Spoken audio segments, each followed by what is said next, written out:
নমস্কার বন্ধুরা, গল্প সমগ্র চ্যানেলে আপনাদের স্বাগত। সবাইকে জানাই শুভ নববর্ষের প্রীতি ও শুভেচ্ছা। আজ আপনারা শুনবেন শ্রী হেমেন্দ্র কুমার রায়ের লেখা বিমল ও কুমারের অ্যাডভেঞ্চার কাহিনী সূর্যনগরীর গুপ্তধন প্রথম পর্ব। গল্প পাঠে আমি সায়ক। গল্পটা যদি আপনাদের ভালো লাগে তাহলে অনুরোধ করব গল্প সমগ্র চ্যানেলটিকে লাইক, শেয়ার ও সাবস্ক্রাইব করতে। শুরু করছি শ্রী হেমেন্দ্র কুমার রায়ের সূর্যনগরীর গুপ্তধন। বিখ্যাত ভূপর্যটক ফিলিপ সাহেবের সঙ্গে আমাদের প্রথম পরিচয় হয় নামকরা ব্যারিস্টার মিস্টার গুহের বাড়িতে একটি বৈকালী চায়ের সভায়। কিন্তু মৌখিক পরিচয়ের আগেই ফিলিপ সাহেব খবরের কাগজে পাঠ করেছিলেন বিমল ও আমার খ্যাতির কাহিনী। সুতরাং মৌখিক পরিচয়ের পালা সাঙ্গ হতেই ফিলিপ সাহেব উচ্ছ্বসিত স্বরে বলে উঠলেন, বিমলবাবু, কুমারবাবু, এই গোটা পৃথিবীটার ওপরে আমি সারা জীবন ছোটাছুটি করে বেরিয়েছি বটে, কিন্তু আপনাদের সামনে আমি হচ্ছি চাঁদের কাছে জোনাকির মতন তুচ্ছ। বিমল লজ্জিত স্বরে বললে, মিস্টার ফিলিপ, নিজেকে আপনি এতটা ছোট মনে করছেন কেন? করব না বলেন কি? আমার দৌড়দৌড়ি তো কেবল মানুষের চেনাশোনা পৃথিবীর মধ্যে সীমাবদ্ধ, কিন্তু আপনারা বারবার দেখেছেন অজানা পৃথিবীর গুপ্ত রহস্য। এমনকি পৃথিবীর বাইরে মঙ্গল গ্রহে গিয়েও আপনারা হানা দিতে ছাড়েননি।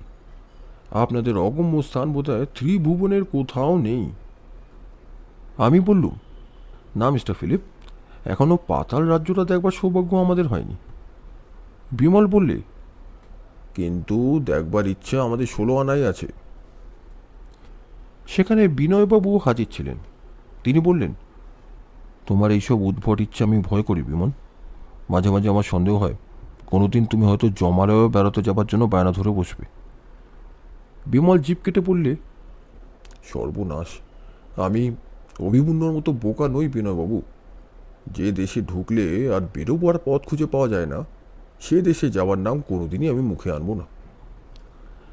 ইতিমধ্যে খাবার ও চা এলো। ফিলিপ সাহেব চা পান করতে করতে তার দেখা নানান দেশের গল্প বলতে লাগলেন।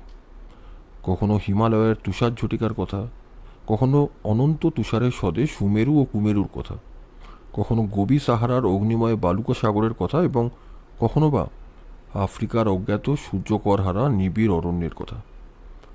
নানা দেশে নানা জাতের অদ্ভুত মানুষ ও তাদের রীতিনীতি এবং বন্ধুতা ও শত্রুতার কথা, অদেখা ও না শোনা সব জীবজন্তুর রোমাঞ্চকর কথা। তার মুখে সমস্ত শুনতে শুনতে আমাদের চির উৎসাহী মন আবার যেন ঘর ছেড়ে পথে বেরিয়ে পড়বার জন্য ছটফট করতে লাগলো। ফিলিপ সাহেব সর্বশেষে বললেন, যখনই যে দেশ দেখবার স্বাদ হয়েছে তখনই সে দেশে আমি ছুটে গিয়েছি, কিন্তু ইচ্ছা সত্ত্বেও একটি দেশ আজও আমার দেখা হয়নি। আমি জিজ্ঞাসা করলাম, কেন? ভয়। ভয়? কিসের ভয়? তা ঠিক জানি না, তবে সে দেশ দেখতে গিয়েও ভয় পালিয়ে এসেছি বটে।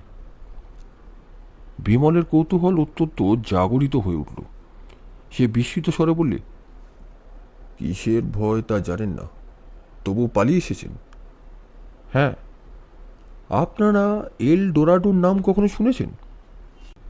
বিনয়বাবু বললেন, এলডোরাডো বলতে বোঝায় সোনার দেশ। 16 শতাব্দীতে স্পেনের সেনাপতি পিজারো দক্ষিণ আমেরিকা থেকে ফিরে এসে সর্বপ্রথমে এই এলডোরাডোর সন্ধান দেন। তারপরেও শত শত লোক এই সোনার দেশের খোঁজে অগ্নিদগ্ধ পতঙ্গের মতন ছুটে গিয়েছে বটে, কিন্তু তাদের সার হয়েছে কেবল কাদামাখায়। আজ পৃথিবীর সকলেই জানে এলডোরাডো হচ্ছে কল্পিত স্বপ্ন মাত্র, তার অস্তিত্ব দুনিয়ার কোথাও নেই। ফিলিপ সাহেব হাসতে হাসতে মাথা নেড়ে বললেন, এল ডোরাডোর কথা স্বপ্ন কাহিনী নয়।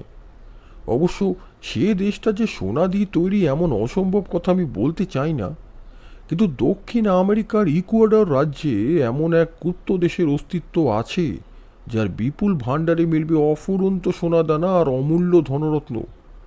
পিজারও হয়তো এল ডোরাডো বলতে সেই দেশকেই বুঝিয়েছিলেন। বিমল বললে, মিস্টার ফিলিপ, এল ডোরাডো নিয়ে আমি কোনো তর্কই করব না, নামে কি আসে যায়, কিন্তু কোন দেশ থেকে আপনি ভয় পেয়ে পালিয়ে এসেছিলেন আমাকে সেই কথাটাই বলুন। ফিলিপ বললে, তাহলে আগে আমাকে ইতিহাসের দু এক পাতা উল্টাতে হয়। গল্পের আসরে কি ইতিহাস আপনাদের পছন্দ হবে? বিনয়বাবু বললেন, এলডোরাডোর গাঁজার ধোঁয়ার চেয়ে ইতিহাস আমার ভালোই লাগবে। ফিলিপ সাহেব আগে তার পাইপে তামাক ভরে অগ্নিসংযোগ করলেন। তারপর দু পা ছড়িয়ে চেয়ারে আর হয়ে পড়ে বলতে লাগলেন, আজ যারা সারা আমেরিকার কর্তা হয়ে বসেছে, আসলে তারা আমেরিকার আধুনিক পোষ্যপুত্র ছাড়া আর কেউ নয়। পণ্ডিতরা প্রমাণ করেছেন আমেরিকার প্রাচীন ও প্রথম সন্তানরা এসেছিল এশিয়া থেকে। কোন পথ দিয়ে তারা এসেছিল তারও সন্ধান পাওয়া গিয়েছে। উত্তর পশ্চিম আমেরিকা এবং উত্তর পূর্ব এশিয়ার মধ্যে আছে বেরিং প্রণালী। এখানে আমেরিকা ও এশিয়ার ভেতরে ব্যবধান হচ্ছে মাত্র 40 মাইল। প্রচণ্ড শীতের সময় প্রণালীর জল যখন জমে বরফ হয়ে যায়, তখন এশিয়ার মানুষ অনায়াসেই পদব্রজে আমেরিকাতে গিয়ে হাজির হতে পারে। এশিয়ার সঙ্গে আমেরিকার এই যোগ সাধন হয় হাজার হাজার বছর আগে। আমরা আমেরিকার আদিম বাসিন্দা রেড ইন্ডিয়ান বা লাল মানুষদের অসভ্য বলে মনে করে থাকি। এ বিশ্বাস ভুল। লাল মানুষরা একসময় সভ্যতার উচ্চ শিখরে আরোহণ করেছিল এবং এখানেও এক এক যুগে হয়েছিল এক এক জাতীয় সভ্যতার উত্থান ও পতন। তাদের নাম হচ্ছে প্রাচীন মায়া যুগ, পরবর্তী মায়া যুগ, টলটেক যুগ, অ্যাজটেক যুগ ও ইনকা যুগ। এইসব বিভিন্ন যুগে লাল মানুষরা আমেরিকার দিকে দিকে সভ্যতার এবং স্থাপত্যের ও ভাস্কর্যের যে সকল বিরাট নিদর্শন রেখে গিয়েছে, প্রাচীন মিশর প্রভৃতি দেশের বহু প্রশংসিত কীর্তির চেয়ে তাদের মূল্য কিছু কম নয়। 16 শতাব্দীতেও স্পেনীয় দস্যুরা যখন আমেরিকা আক্রমণ করেছিল, তখন তারা অ্যাজটেক ও ইনকা সাম্রাজ্যের সভ্যতা ও ঐশ্বর্য দেখে বিস্ময়ে হতভম্ব হয়ে গিয়েছিল। 1519 খ্রিস্টাব্দে হার্নান্ডো কর্টেজ দস্তুর মতো বিশ্বাসঘাতকতা ও ছলনার দ্বারা অ্যাজটেক সম্রাট মন্টেকুজোমাকে পরাজিত করে গোটা মেক্সিকো কেড়ে নেয়। তারপর 1530 খ্রিস্টাব্দে আসে আর এক নিষ্ঠুর ও বিশ্বাসঘাতক দস্যু। তার নাম ফ্রান্সিসকো পিজারো। দক্ষিণ আমেরিকার বর্তমান কলম্বিয়া, ইকুয়াডর ও পেরু প্রভৃতি দেশ তখন ইনকা সাম্রাজ্যের অন্তর্গত ছিল এবং সাম্রাজ্যের বিস্তার ছিল চওড়ায় 500 মাইল এবং লম্বায় 2700 মাইল। পিজারো মাত্র 168 জন সৈনিক নিয়ে পেরু আক্রমণ করতে এসে দেখে ইনকা সম্রাট আটাহুয়ালাপ্পা 40,000 সৈন্য নিয়ে তার জন্য অপেক্ষা করছেন। পিজারো বুঝলে তার অকিঞ্চিতকর ফৌজ তুচ্ছ নদীর মতো ইনকাদের সৈন্যসাগরে তলিয়ে যাবে। তখন সে এক নীচ কৌশল অবলম্বন করলে। বন্ধুতার ভান করে সম্রাট আটাহুয়ালাপ্পার কাছে সাদর আমন্ত্রণ পাঠালে। সম্রাটের দুর্ভাগ্য, সরল বিশ্বাসে তিনি পিজারোর আমন্ত্রণ গ্রহণ করলেন। ফলে তিনি হলেন দুরাত্মা পিজারোর হাতে বন্দী। সম্রাট ও প্রধান নেতা শত্রু হস্তগত। ইনকা সৈন্যরা হতাশ হয়ে পরাজয় স্বীকার করে পালিয়ে গেল।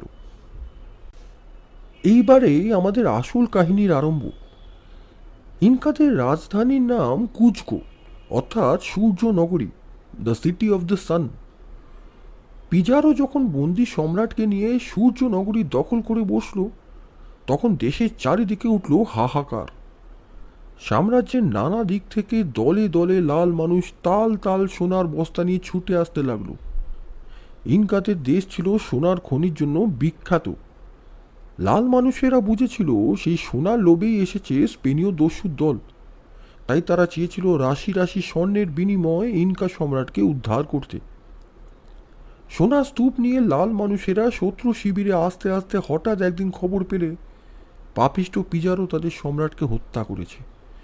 যারা সোনার তাল নিয়ে আসছিল তারা তৎক্ষণাৎ কোথায় অদৃশ্য হয়ে গেল, স্পেনীয়রা তার কোনো সন্ধান পেলে না। কিন্তু স্থানীয় লাল মানুষরা আজও আসল খবর জানে। অ্যান্ডেস পর্বতমালা হচ্ছে দক্ষিণ আমেরিকার হিমালয়। উত্তর দক্ষিণে তার বিস্তার হচ্ছে 4,500 মাইল। তার উচ্চতম শিখরের উচ্চতা 22,900 ফুট। ইকুয়াডরে এই পর্বতমালার অন্তর্গত একটি পাহাড় আছে, তার নাম হচ্ছে লাল লাংটি। তারই মধ্যে কোনো স্থানে আছে ইনকাদের বিপুল গুপ্তধনের বিরাট ভাণ্ডার।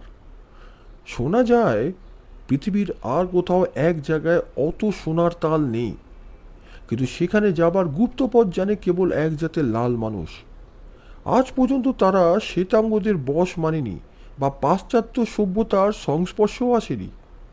বাইরের জগৎ থেকে বিচ্ছিন্ন হয়ে তারা নিজেদের পর্বত রাজ্যের মধ্যেই বাস করে। তারা কিছুতেই শ্বেতাঙ্গদের সঙ্গে বন্ধুত্ব করতে রাজি নয়। কোনো শ্বেতাঙ্গ তাদের পর্বত রাজ্যের মধ্যে ঢুকলে আর প্রাণ নিয়ে ফিরে আসতে পারে না। এই পর্বত রাজ্যকে ইনকা সাম্রাজ্যের পূর্ব রাজধানীর নামানুসারে সূর্যনগরী বলেই ডাকা হয়। গত 400 বছরের ভেতরে বহু স্বর্ণলোভী শ্বেতাঙ্গ সূর্যনগরীর সন্ধানে যাত্রা করেছে, কিন্তু পরে তাদের আর কোনো খোঁজই পাওয়া যায়নি। আন্ডেস পর্বতমালার এক স্থানে আরুয়াকা ইন্ডিয়ান নামে এক জাতের লাল মানুষ বাস করে। বছরের অন্যান্য সময় তারা আধুনিক সভ্য জগতের চোখের সামনেই থাকে বটে, কিন্তু একটা নির্দিষ্ট তারিখে কিছুকালের জন্য দল বেঁধে অরণ্য ও পর্বতের মধ্যে কোথায় নিরুদ্দেশ হয়ে যায় কেউ তা জানে না, তারাও কাউকে বলে না।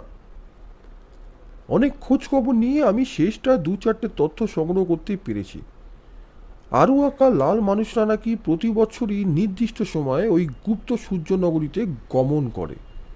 তারা সেখানকার দেবালয়ে ইনকা সাম্রাজ্যের পূর্ব গৌরব ফিরিয়ে আনবার জন্য প্রার্থনা করতে যায়।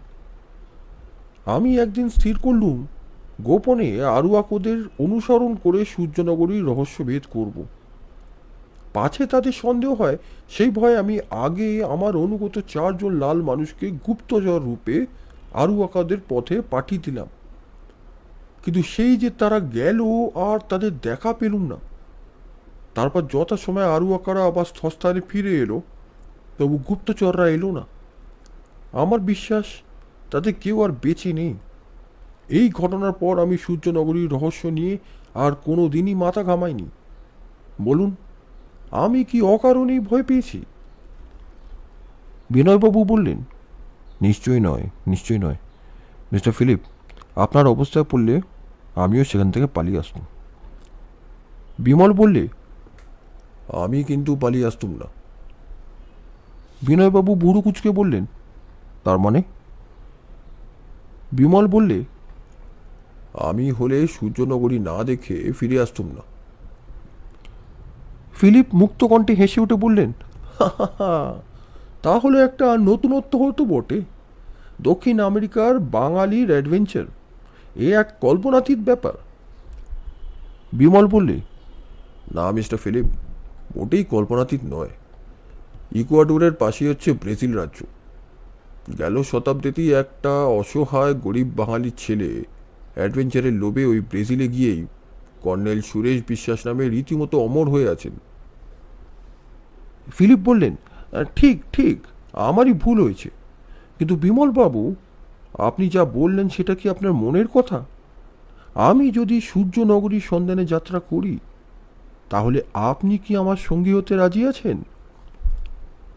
টেবিলের ওপরে সশব্দ করাঘাত করে বিমল বললে, নিশ্চয়ই রাজি আছি। বিমল সূর্যনগরে যেতে রাজি আছে শুনে ফিলিপ সাহেব বিস্ফারিত চোখে খানিকক্ষণ তার দিকে তাকিয়ে রইলেন।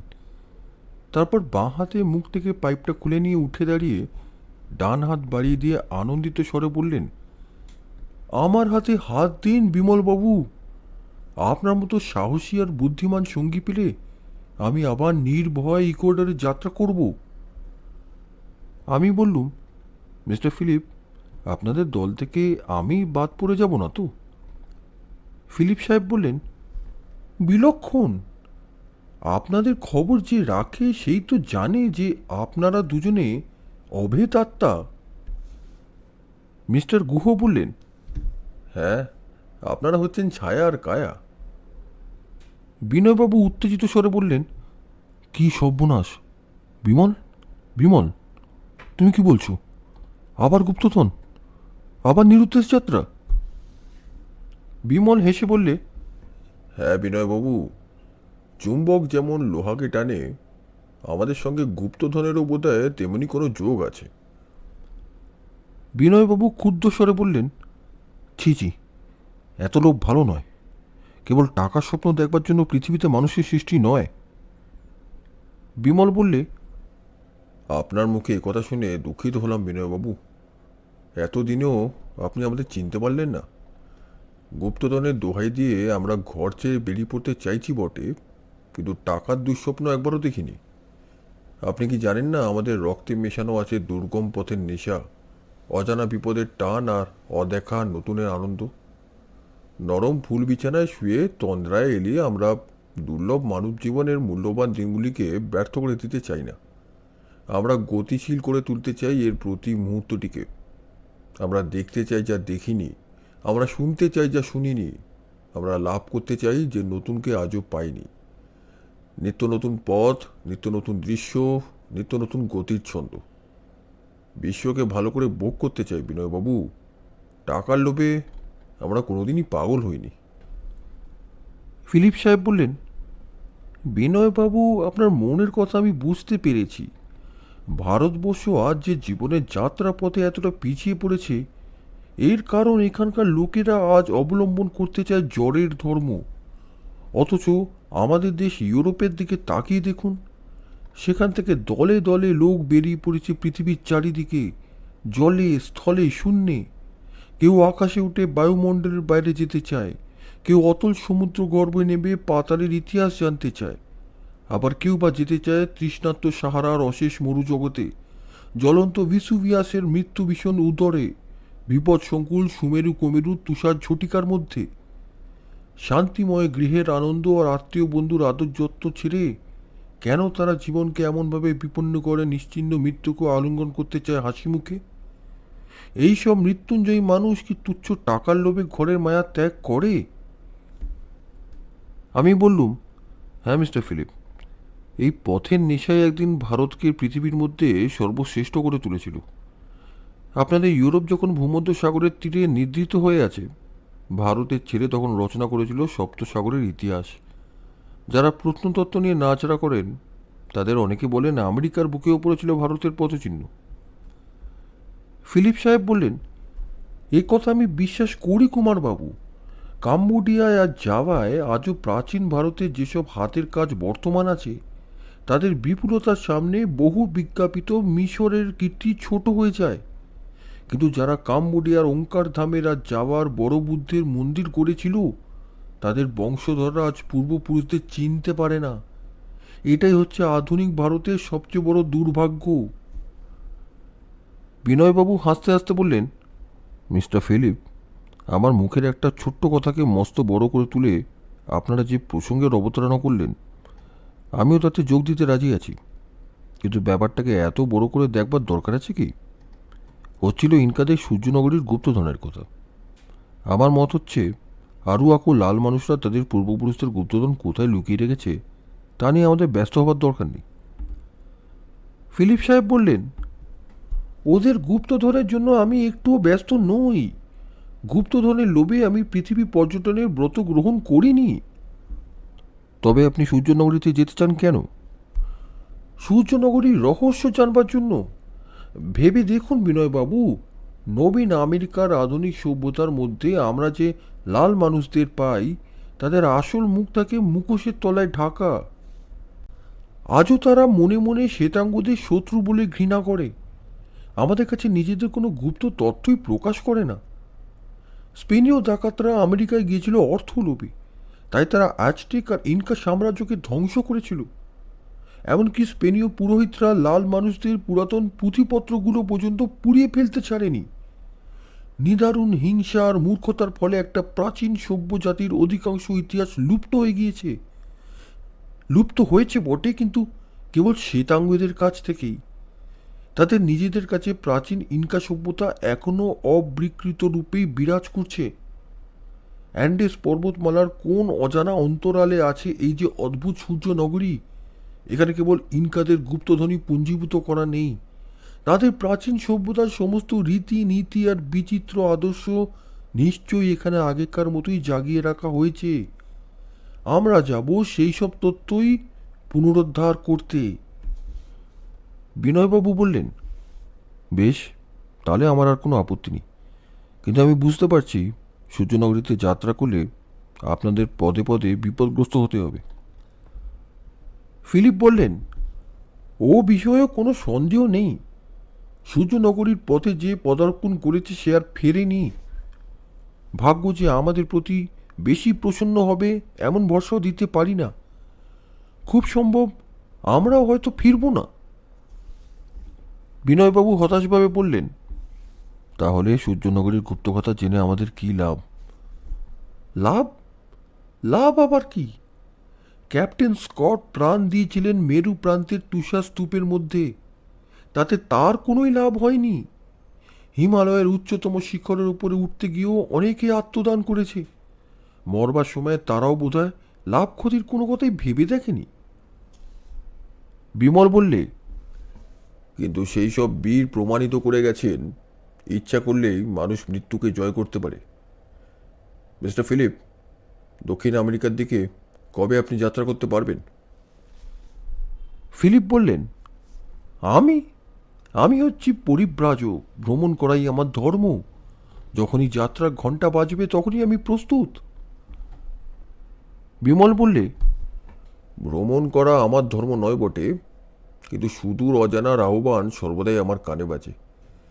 তবে এখানে একটা কথা আছে, আপনার ওই সূর্যনগরীতে যাবার জন্য কিছু আয়োজন তো করতে হবে। আয়োজন? কি আয়োজন? সেটা আপনিই বলতে পারবেন, কারণ আমরা কোনোদিন ইকুয়েডরে যাইনি। সেখানে কীরকম বিপদের সম্ভাবনা তাও আমরা জানি না। ফিলিপ অল্পক্ষণ স্তব্ধ থেকে বললেন, বিপদ? ও দেশে আমাদের জন্য যে অনেক রকম বিপদ আপদ অপেক্ষা করে আছে সে কথা আগেই আমি বলেছি।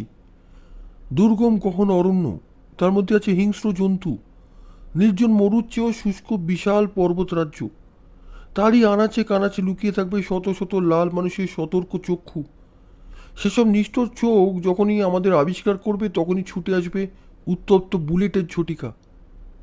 এসব বিপদ আমরা এখানে বসে কল্পনা করে নিতে পারি।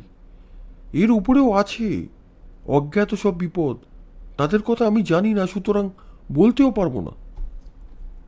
বিমল বললে, তবে আর ওসব কথা ভেবে লাভ নেই। অজানাকে জানবো আমরা গায়ে চড়ি। কেবল এইটুকু আজ স্থির হয়ে গেল, আজ থেকে 15 দিনের মধ্যেই আমরা ভারতবর্ষের আশ্রয় ত্যাগ করব। আমার বুকের ভেতরে প্রাণ নেচে উঠল দুর্দান্ত আনন্দে।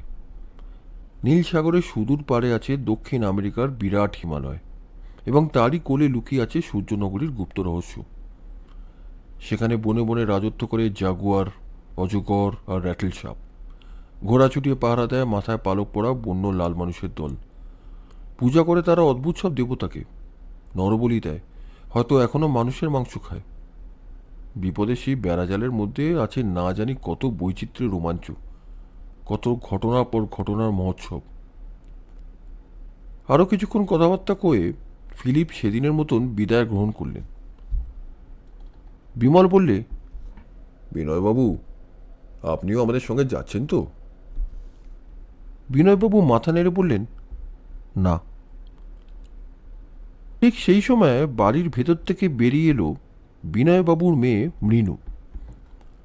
যারা হিমালয়ের ভয়ঙ্কর গল্পটি পড়েছেন বা শুনেছেন তাদের কাছে মৃণুর নতুন পরিচয় দিতে হবে না। আজ এখানেও তারও চায়ের নিমন্ত্রণ। এতক্ষণ সে ছিল অন্দরমহলে বাড়ির মেয়েদের কাছে। মৃণু ছুটে এসে বিনয়বাবুর গলা জড়িয়ে ধরে বললে, সূর্যনগরীতে তুমি কেন যাবে না বাবা? বিনয়বাবু বললেন, ও, তুই বুঝি আড়াল থেকে সব শুনছিলি? মৃণু হেসে বললে, হ্যাঁ, কিন্তু তুমি কেন যাবে না বাবা? বিনয়বাবু মেয়ের মাথায় আদর করে হাত বুলিয়ে দিতে দিতে বললেন, তোকে একলা একলা ফেলে রেখে গেলে আমার মন যে কেমন করবে মা। মৃণু বললে, কেন তোমার মন কেমন করবে বাবা? আমাকেও সঙ্গে নিয়ে চলো না। তোকে সঙ্গে নিয়ে যাব সূর্যনগরীতে? বলিস কি রে? কেন বাবা, আমি কি আর ছোট্টটি আছি? এই মাসেই যে আমি 19 পার হলুম। আর আমার যে সাহসের অভাব নেই তাও তুমি জানো। হিমালয়ের সেই রাক্ষসরা যখন আমাকে ধরে নিয়ে গেছিল তখন। বিনয়বাবু বাধা দিয়ে তাড়াতাড়ি বললেন, থাক থাক, ওসব কথা আর বলতে হবে না, এখন বাড়ি চল। মৃণু ধীরে ধীরে বিমলের কাছে গিয়ে বললে, বিমলদা, আমি তোমাদের সঙ্গে যাব। বিমল বাদো বাদো গলায় বললে, "আম, না মৃণু, তা হয় না। তুমি তো আমাদের মতো পুরুষ মানুষ নও।" মৃণু চোখ মুখ ঘুরিয়ে বললে, আমি যে পুরুষ মানুষ নই সেটা আর তোমাকে মনে করিয়ে দিতে হবে না মশাই। কিন্তু মেয়ে হলে যে আলমারি সাজানো পুতুল হতে হবে এ কথা আমি মানব না। অজ্ঞাতবাসে যাওয়ার সময় পাণ্ডবরাও কি দ্রৌপদীকে সঙ্গে করে নিয়ে যাননি? চাঁদ বিবি, রানী লক্ষ্মীবাই কি সাজানো পুতুল ছিলেন? আজও কি রুশিয়া আর চীন দেশে পুরুষের পাশে দাঁড়িয়ে মেয়েরাও যুদ্ধ করছে না? মেয়ে হলেই ভীরু হতে হবে? তুমি তো জানো বিমলদা, আমিও বন্দুক লাঠি ছোড়া ধরতে পারি। বিনয়বাবু বিস্মিত স্বরে বললেন, সর্বনাশ সর্বনাশ! বিমল, কুমার, দেখো দেখো, তোমাদের সঙ্গে থেকে থেকে মৃণুরও স্বভাব কীরকম ভয়ঙ্কর হয়ে উঠেছে। পাগলের মতো যা মুখে আসছে তাই বলছে। একখানা খবরের কাগজ খুলে ধরে আড়ালে মুখ লুকিয়ে আমি খুব হাসতে লাগলাম। বিমল কোনো যুক্তি খুঁজে না পেয়ে বললে, দেখো মৃণু, তোমার জন্য আমরাও বকুনি খেয়ে মরছি। মৃণু বললে, ওসব বাজে কথায় আমি ভুলছি না। আমায় না নিয়ে গেলে আমি কেঁদে কেটে রসাতল করব। বিমল বললে, এটা ঠিক মেয়ের মতোই কথা হলো বটে। মৃণু, তুমি কেঁদে জিততে চাও? মৃণু অভিমান ভরা স্বরে বললে, হ্যাঁ তাই, আমায় নিয়ে না গেলে আজ কাঁদব, কাল কাঁদব, রোজ কাঁদব, আমি কেঁদেই জিতব। আমি বললুম, বিনয়বাবু, মৃণুর অশ্রু সাগরে যদি তলিয়ে যেতে না চান তাহলে ওর কথায় সায় দিয়ে আত্মরক্ষা করুন। বিনয়বাবু খানিক্ষণ হতবম্বের মতো বসে রইলেন। তারপর মাথা চুলকাতে চুলকাতে বললেন, কালে কালে হলো কি, পৃথিবী উল্টাতে বুঝি আর দেরি নেই। বাঘার রাগ হয়েছে। সারময় শ্রেষ্ঠ বাঘার সঙ্গে আপনাদের অনেকেরই বোধহয় চেনাশোনা আছে। তবে যারা এখনও বাঘার নাম শোনেননি তাদের জানিয়ে রাখা দরকার, সে হচ্ছে মস্ত বড় একটি দেশি কুকুর। দেশি হলেও বুদ্ধি, শক্তি, সাহস ও বিক্রমে বাঘা হচ্ছে অসাধারণ। তার গুণে আমি ও বিমল কতবার কত বিপদ থেকে যে উদ্ধার লাভ করেছি। বিমলের সঙ্গে বৈঠকখানায় ঢুকে দেখি রামহরি গেলাস তুলে জলপান করছে আর বাঘা তার মুখের পানে চেয়ে ধমক দিচ্ছে ঘেউ ঘেউ রবে। আশা করি বিমলের পুরাতন ভৃত্য রামহরিকেও নতুন করে চিনিয়ে দিতে হবে না। বিমল সুতলে, কি গো রামহরি, বাঘা এত ছুটেছে কেন? রামহরি হেসে বললে, ওকে আমার রসগোল্লার ভাগ দিতে ভুলে গিয়েছি গো। আমি বললুম, রাগ করিস না রে বাঘা, আয় তোকে দুখানা বিস্কুট দিচ্ছি। তাকে দুখানা বিস্কুট বার করে দিলাম। বাঘা ঘন ঘন ল্যাজ নেড়ে কৃতজ্ঞতা জানালে। বিমল বললে, হ্যাঁ রামহরি, আরও 2-4 দিন ভালো করে রসগোল্লা খেয়ে নাও, কারণ শিগগিরই আমরা যে দেশে যাচ্ছি সেখানে ময়রারা রসগোল্লা বানায় না। রামহরি চমকে উঠে বললে, তার মানে তোমরা আবার কোথাও যাচ্ছ নাকি? হ্যাঁ, লাল মানুষদের মুল্লুকে। ও বাবা, সে আবার কোথায়? আমেরিকার নাম শুনেছে তো, সেইখানে। মাফ করো খোকা বাবু, বুড়ো হয়েছি বটে, কিন্তু আমার ভীমরতি হয়নি। গঙ্গা তীর ছেড়ে ম্লেচ্ছ মুল্লুকে আমি যাবনি কো। তোমাকে তো যেতে হবেই। কখনো না, কখনো না। আমায় কি তোমরা করুর বলদ পেয়েছ? নাকে দড়ি দিয়ে যেখানে খুশি টেনে নিয়ে যাবে। আচ্ছা, মাথা পাগলাদের পাল্লায় পড়েছি, যা হোক, হার জ্বালিয়ে মারলে। আমি বললুম, বিমল, এ যাত্রা রামহরিকে রেহাই দাও। বুড়ো হলে লোকে কাপুরুষ হয়। রামহরি রেগে যেন তিনটে হয়ে বললে, কি, রামহরি দাস কাপুরুষ? জানো, হাতে এক গাছা পাকা বাঁশের লাঠি পেলে আজও আমি জমে তোয়াক্কা রাখি না। ঠিক এমনই সময় ঝড়ের মতো ঘরে এসে ঢুকলো মৃণু। ছুটে গিয়ে রামহরির 2 হাত চেপে ধরে সে নাচতে নাচতে উচ্ছ্বসিত স্বরে বললে, নাচো রামুদা, আমার সঙ্গে তুমিও একটু নাচো। রামহরি ব্যস্ত হয়ে বললে, আরে আরে দিদিমণি, করো কি করো কি, আমার কি আর তোমার সঙ্গে নাচবার বয়স আছে? মৃণু বললে, না না রামুরিদা, তোমাকে একবার নাচতেই হবে, আজ আমার ভারী আনন্দের দিন। রামহরি বললে, এত আনন্দ কিসের গো? তোমার বিয়ের দিন ঠিক হয়ে গেছে নাকি?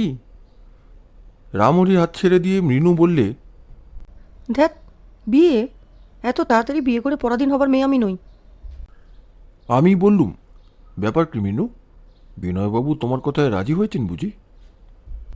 হ্যাঁ কুমারদা, রাজি না হয়ে উপায় কি? আমার কান্নার অভিনয়টা নিশ্চয়ই খুব ভালো হয়েছিল। ওই যে বাবা আসছেন, ওর মুখেই সব শোনো। বিনয়বাবু ঘরে ঢুকেই ক্রুদ্ধ স্বরে বললেন, মৃণু, তুমি অন্যায় এরকম বাচাল হয়ে উঠেছ। মোটর থামাতে না থামাতেই গাড়ি থেকে লাফিয়ে পড়ে ঘোর দৌড়ের ঘোড়ার মতন ছুটে চলে এলে। এর অর্থ কি? মৃণু তাড়াতাড়ি বিনয়বাবুর কাছে গিয়ে দুই হাতে তাকে জড়িয়ে ধরে বললে, এর অর্থ কি জানো বাবা? তুমি যে আমার কথায় রাজি হয়েছ, বিমলদার কুমারদাকে এই সুখবরটা দেওয়ার জন্য আমার আর তর্স হয়েছিল না। বিনয়বাবু আরও বেশি রেগে গিয়ে বললেন, তর্স হয়েছিল না? সুখবর? বাঙালির মেয়ে যাচ্ছেন আমেরিকায় ধিঙ্গিপনা করতে, এটা আবার সুখবর নাকি? রামহরি এতক্ষণ মহাবিস্ময়ে দুই চক্ষু বিস্ফারিত করে অবাক হয়ে সব শুনছিল। এতক্ষণ পরে সে বললে, ও গো বিনয়বাবু মশাই, এসব কি শুনছি গো? আমাদের খোকাবাবু আর কুমারবাবু কি এক সৃষ্টিচারাম লাল মানুষের দেশে যাবার বায়না ধরেছে। মিনু দিদিও এই দুই ডানপিটে বোম্বেটের সঙ্গে যাবে নাকি? বিনয়বাবু হতাশভাবে একখানা চেয়ারের ওপরে বসে শ্রান্ত স্বরে বললেন, আমাকে আর কিচ্ছু জিজ্ঞেস করো না রামহরি, আমি কিচ্ছু জানি না। রামহরি বিমলের কাছে কি বললে, ও খোকা বাবু, এসব কি শুনছি? বিমল বললে, হ্যাঁ রামহরি, মিনু আমাদের সঙ্গে যাবে। তাহলে তোমারও ওই মত? মোটেই নয়, মিনু আমাদের সঙ্গে না গেলেই ভালো হয়। মিনু যেন তেলে বেগুনের মতো জ্বলে উঠে বললে, তাই নাকি? বীরত্ব জিনিসটা বুঝি পুরুষদের একচেটে?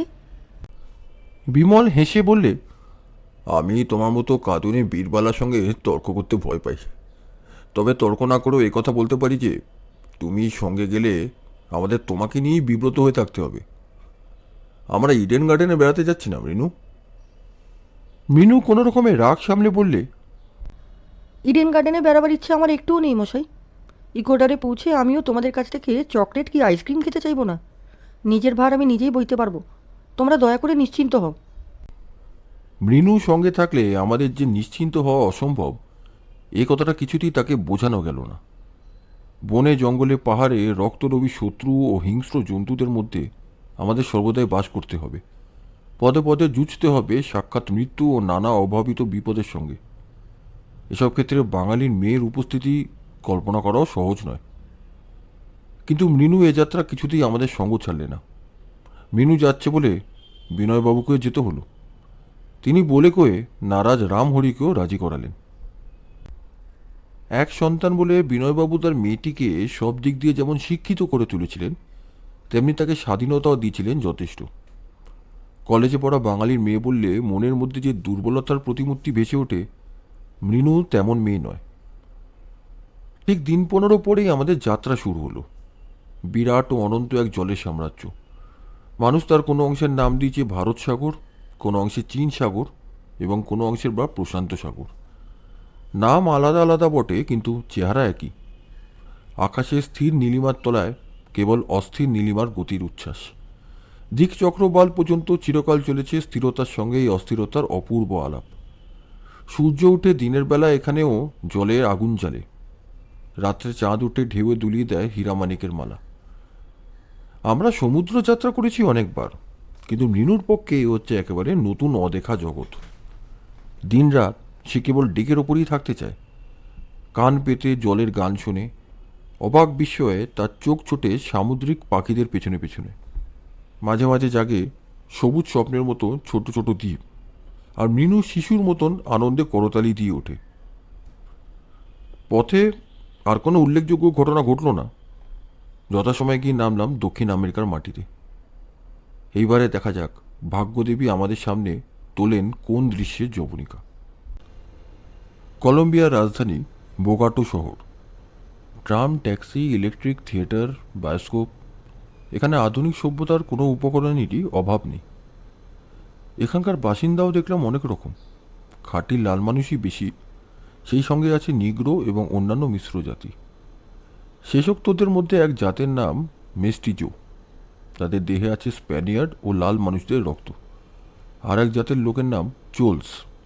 তারা মেস্টিজো ও লাল মানুষদের বংশধর।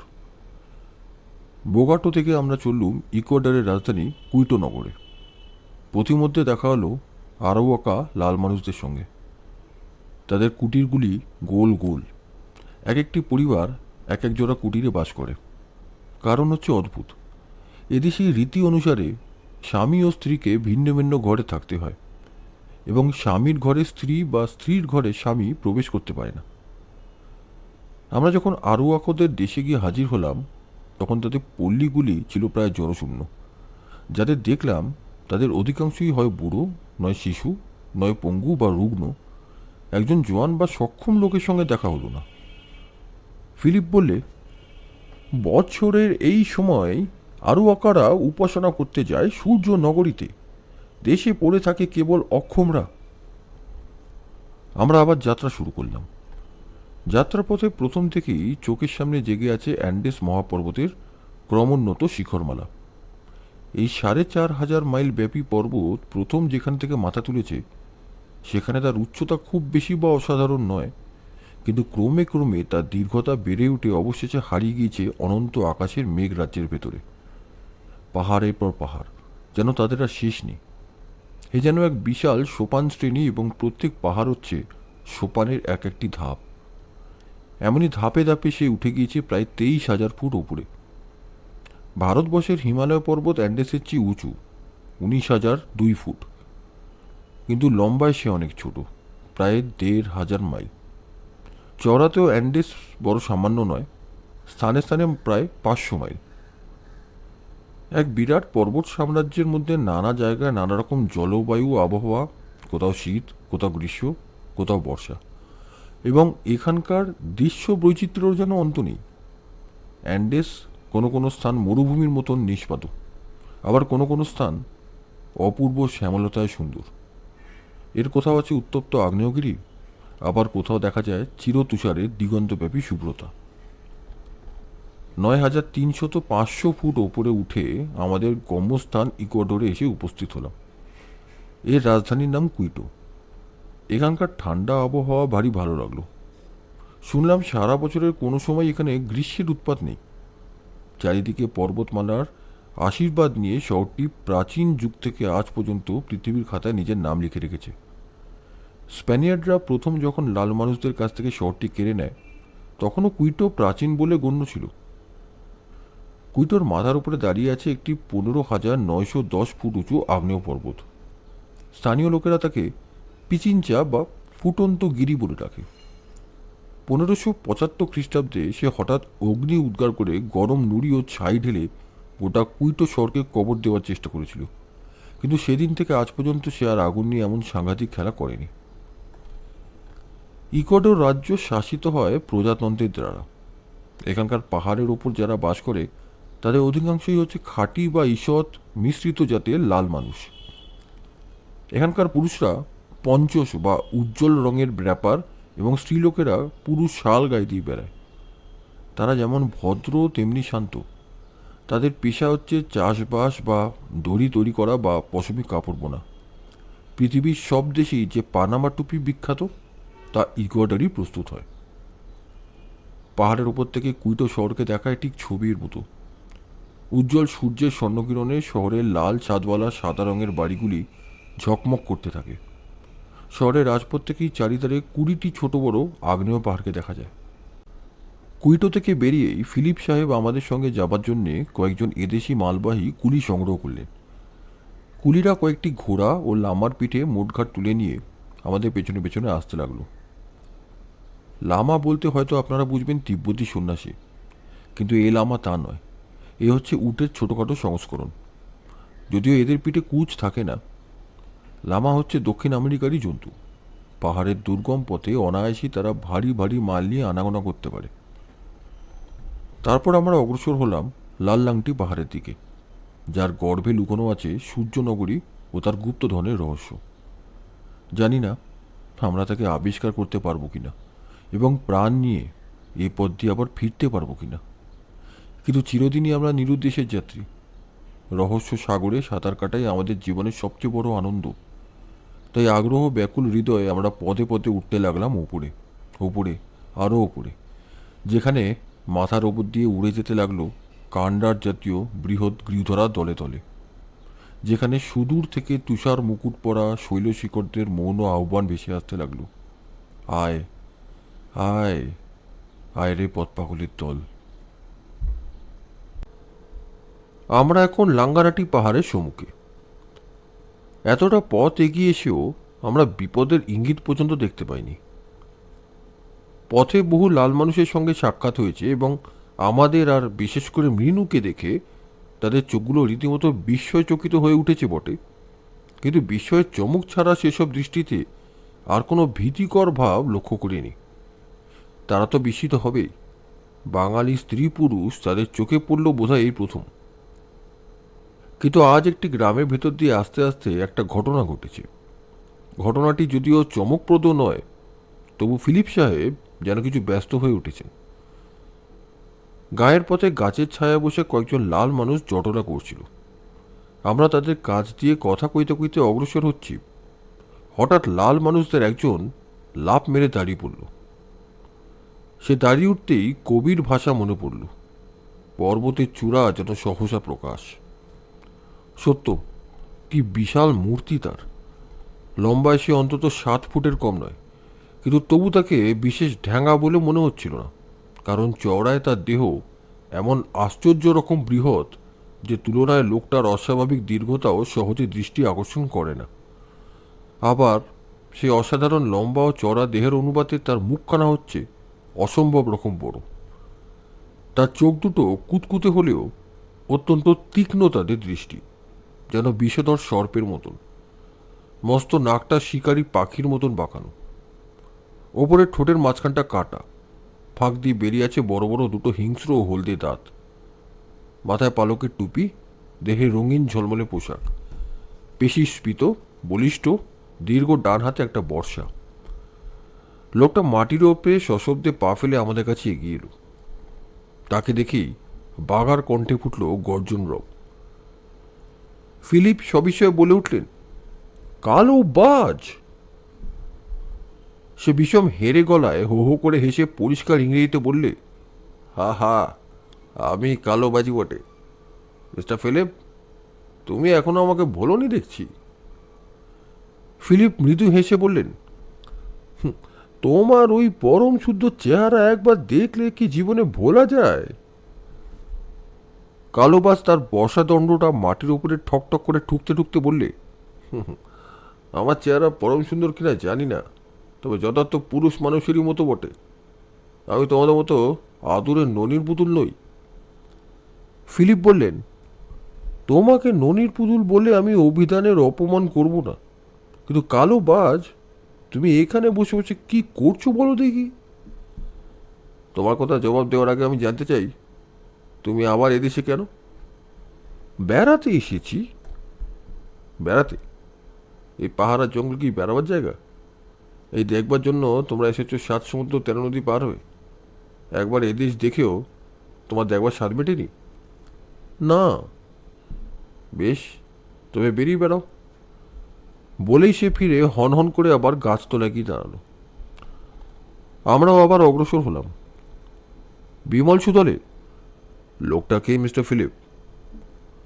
লাল মানুষদের একজন সর্দার। দেখছি আপনি ওকে চেনেন।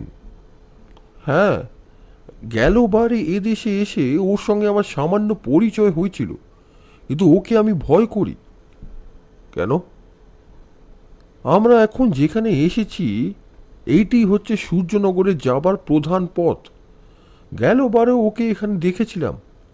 আমার বিশ্বাস কালো বাজ এইখানে বসে পাহারা দেয়, যাতে বাইরের কেউ সূর্যনগরের পথ ধরে এগোতে না পারে। তাহলে কালো বাজ আমাদের শত্রু? মিত্র যে নয় সে বিষয়ে তো সন্দেহ নেই। মৃণু বললে, কালো বাজ? মাগো, নামে ছিঁড়ি দেখো, এমন নামও কেউ রাখে? ফিলিপ বললেন, অনেক লাল মানুষেরই নামকরণ হয় বিশেষ বিশেষ জন্তুর নাম অনুসারে। মৃণু বললে, কালো বাজ যখন বললে তার চেহারা পুরুষ মানুষের মতো, তখন আপনার বলা উচিত ছিল যমদূতরাও পুরুষ মানুষ। বাব্বা, কি চেহারা! ফিলিপ বললেন, হয়তো ওর প্রকৃতিও ওর আকৃতির চেয়ে সুন্দর নয়। আমার মনে দুশ্চিন্তার উদয় হচ্ছে, হয়তো গতবারের মতন এবারেও আমাদের ব্যর্থ হয়েই ফিরতে হবে। মৃণু বললে, বিমলদা, মিস্টার ফিলিপের সঙ্গে কথা বলতে বলতে কালোবাজ কীরকম চোখে বারবার আমার পানে তাকাচ্ছিল, সেটা তোমরা কেউ লক্ষ্য করেছো কি? এ পথে বাঙালির মেয়ে কেউ দেখেনি। কালোবাজ হয়তো তোমাকে দেখে বিস্মিত হয়েছিল। না বিমলদা, না। কালোবাজের চোখ যেন খাই খাই করছিল। ওটা তোমার মনের ভ্রম হতেও পারে। বিনয়বাবু তাড়াতাড়ি এগিয়ে এসে মৃণুকে জড়িয়ে ধরে বললেন, মৃণুর ভ্রম হোক আর নাই হোক, আজ থেকে ওকে আমি একদণ্ড কাচ্ছাড়া হতে দেব না। সেদিন সন্ধ্যার কিছু আগে আমরা যেখানে গিয়ে তাঁবু ফেললাম, সেই জায়গাটি বড় মনোরম। ওপরে নীল আকাশ, তলায় সুদূর গিরিশ্রেণী শুভ্র তুষার রেখা, তারপর পাহাড়ের গায়ে মাখা ধূসর রং, এবং তার নিচে স্নিগ্ধ সবুজ তীর, এবং এই বিভিন্ন বর্ণমালার উপরে ঝরে ঝরে পড়ছে অস্তগামী সূর্যের রক্তরাগ ঝর্ণা। সন্ধ্যার অন্ধকারে চারিদিক যখন ঝাপসা হয়ে এলো, আমরা তখন তাঁবুর ভেতরে গিয়ে আশ্রয় নিলাম। এখানে তাঁবু খাটানো হয়েছে 3টে। প্রথম তাঁবুতে থাকবো আমি, বিমল, রামহরি আর পাখা। তারপরের তাঁবুতে বিনয়বাবু আর মৃণু। তারপরের তাঁবুতে মিস্টার ফিলিপ। কুলিরা গেল কাছাকাছি কোনো গ্রামে রাত কাটাতে। রাত 10টার ভেতরই খাওয়া দাওয়া সেরে সকলে শুয়ে পড়লাম। কতক্ষণ ঘুমিয়েছিলাম জানি না, হঠাৎ বাঘার ঘন ঘন চিৎকারে আমার ঘুম ভেঙে গেল। ধর্মর করে উঠে বসে দেখি বিমল তাঁবুর মাঝখানে দাঁড়িয়ে তার বন্দুকটা পরীক্ষা করছে। আমি জেগেছি দেখে সে বললে, কুমার, বাঘা অকারণে চেঁচায় না, শিগগির বন্দুক নাও। এমন সময় বাইরে থেকে মৃণুর গলা পাওয়া গেল। বিমলদা, কুমারদা, বাঘা চেঁচিয়ে পাড়ামাত করে কেন? কি সর্বনাশ! মৃণু তাঁবুর বাইরে! এসো এসো, বেরিয়ে এসো! বলেই বিমল তাঁবুর ভেতর থেকে অদৃশ্য হলো। আমি অবিলম্বে বন্দুক নিয়ে তার পেছনে পেছনে ছুটলাম। বেরিয়ে গিয়ে দেখি ইতিমধ্যে কখন বাইরে এসে রামহরি মৃণুকে ধরে টানাটানি আরম্ভ করেছে, আর থেকে থেকে বলছে, তোমার পায়ে পড়ি দিদিমণি, তাঁবুর ভেতরে চলো। মৃণু বললে, আমাকে ছেড়ে দাও রামুরিদা, ছেড়ে দাও। আমারও হাতে বন্দুক আছে, আমি কাউকে ভয় করি না।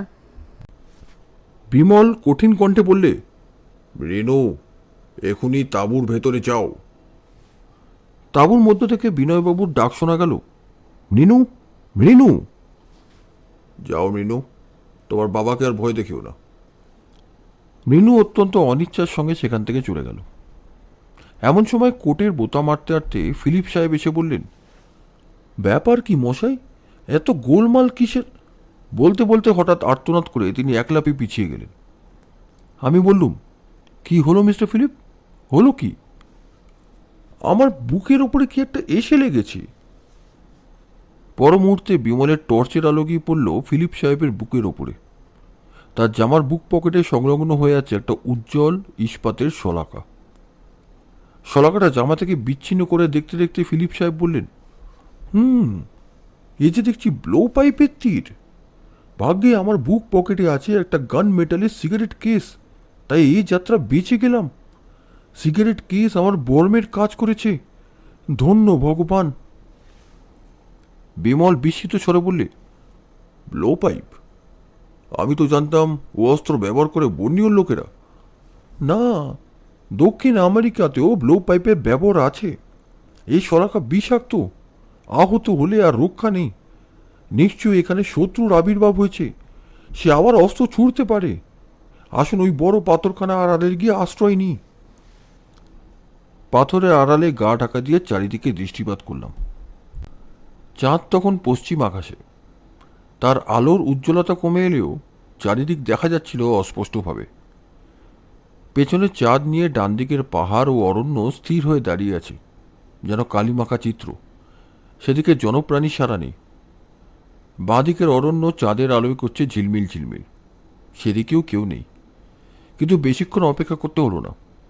আচম্বিতে ডান দিকের অন্ধকার পুড়ে একে একে বেরিয়ে আসতে লাগলো মূর্তির পর মূর্তি। ক্রমে সংখ্যায় হলো তারা 30-35 জন। তাদের সর্বাগ্রে যে মূর্তিটা রয়েছে তার বিরাট আকার দেখেই অনুমান করতে পারলাম সে হচ্ছে কালো বাজ স্বয়ং। বিমল বললে, মূর্তিগুলো আমাদের দিকে আসছে, সবাই বন্দুক তোলো, ওরা আরও কাছে এলেই গুলি ছুটবে। আমি বন্দুকের লক্ষ্য স্থির করলাম কালো বাজের দিকে। মূর্তিগুলো পায়ে পায়ে খুব কাছে এসে পড়ল। বন্দুকের ঘোড়া টিপি টিপি করছি, এমন সময় মূর্তিগুলো হঠাৎ স্তম্ভিত মতো দাঁড়িয়ে পড়ল এবং তারপর চোখের পলক ফেলতে না ফেলতেই সবাই চিৎকার করে প্রাণপণে দৌড় মেরে একসঙ্গে আবার অন্ধকারের অন্তরালে মিলিয়ে গেল। বিমল আমার হাত চেপে ধরে অভিভূত স্বরে বললে, দেখো দেখো, বাদিকে চেয়ে দেখো। ও কি দৃশ্য! বাদিকে চন্দ্রালোকে কতকটা স্পষ্ট অরণ্য ভেদ করেও বেরিয়ে আসছে মূর্তির পর মূর্তি। ভালো করে দেখা যাচ্ছিল না, তবে এটুকু বেশ বোঝা যাচ্ছিল যে প্রত্যেক মূর্তি কালির মতো কালো এবং প্রত্যেক মূর্তি লম্বা চওড়ায় মানুষের চেয়ে ঢের বড়। তারা মাটির ওপর দিয়ে চলছে মাতালের মতো টলতে টলতে এবং তাদের ভাবভঙ্গি সম্পূর্ণ অমানুষিক। প্রত্যেক মূর্তি উলঙ্গ। আমার বুক ধরপড় করে উঠল। এমন অস্বাভাবিক ও অভাবিত দৃশ্য আর কখনো দেখিনি। কে এরা? পৃথিবীর জীব না নরকের মূর্তিমান অভিশাপ? বন্ধুরা, এতক্ষণ আপনারা শুনছিলেন শ্রী হেমেন্দ্র কুমার রায়ের লেখা বিমল ও কুমারের অ্যাডভেঞ্চার গল্প সূর্যনগরীর গুপ্তধন প্রথম পর্ব। গল্পটা আপনাদের কেমন লাগছে অনুরোধ করব দয়া করে কমেন্টসে লিখে জানাবেন। ফিরে আসছি খুব তাড়াতাড়ি সূর্যনগরীর গুপ্তধন দ্বিতীয় পর্ব নিয়ে। ভালো থাকবেন, পাশে থাকবেন। ধন্যবাদ।